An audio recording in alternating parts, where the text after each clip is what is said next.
रज्वे इल्लल्लाह भी इबादत है कि नज़रें बार बार लोगों की तरफ ना उठें, बार बार लोगों का ख्याल ना आए कि फ़लाँ मेरा काम कर देगा, फ़लाँ से मुझे शिफा मिल जाएगी, फ़लाँ मुझे डिप्रेशन से निकाल देगा, उससे बात करके मैं ठीक हो जाऊंगी।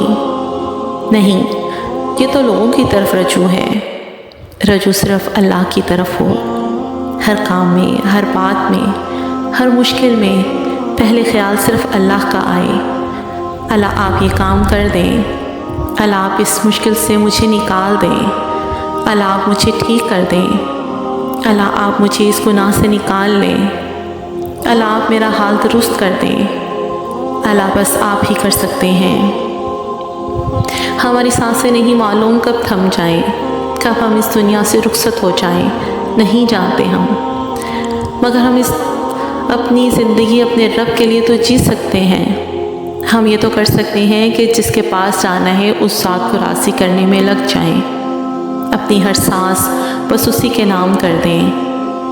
एक ना एक दिन तो जाना ही है, क्यों ना अपने रब के पास जाने से पहले ही अपने आप को रब के हवाले कर दें। जो मोहब्बतें हमें तोड़कर अल्लाह से जोड़ती हैं, उन्हें हरगिज़ कोसना नहीं चाहिए।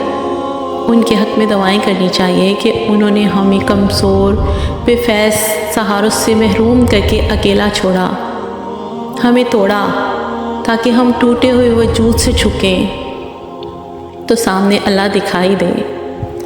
अल्लाह तो तब भी वहाँ मौजूद था जब हम सराबों में थे, वो तब भी था जब हम बुत सजाए दिलों में आसमान में उड़ते थे, और वो अब भी मौजूद है जब हम टूटे परों से ज़मीन पर गिरकर चकनाचूर हो गए हैं। हम आज भी चाहें तो अपने रास्ते हिदायत वालों की तरफ मोड़ दें और यकीन जानें रब की मुकर्रर करदा हदूदों में ही सुकून है। अपने रब के हुज़ूर तौबा कीजिए गुनाहों पर। अल्लाह ताला ने अभी मोहलत दी है आपको, मुझे। अल्लाह ताला हम सबको हिदायत के रास्ते पे रखे। अल्लाह ताला हम सबको क़ल्ब सलीम अता फ़रमाए, हमारी तमाम मुश्किलें आसान करे और हमें कुरान पाक और हदीस पे चलने की तौफ़ीक़ अता फ़रमाए। आमीन या रब्बुल आलमीन।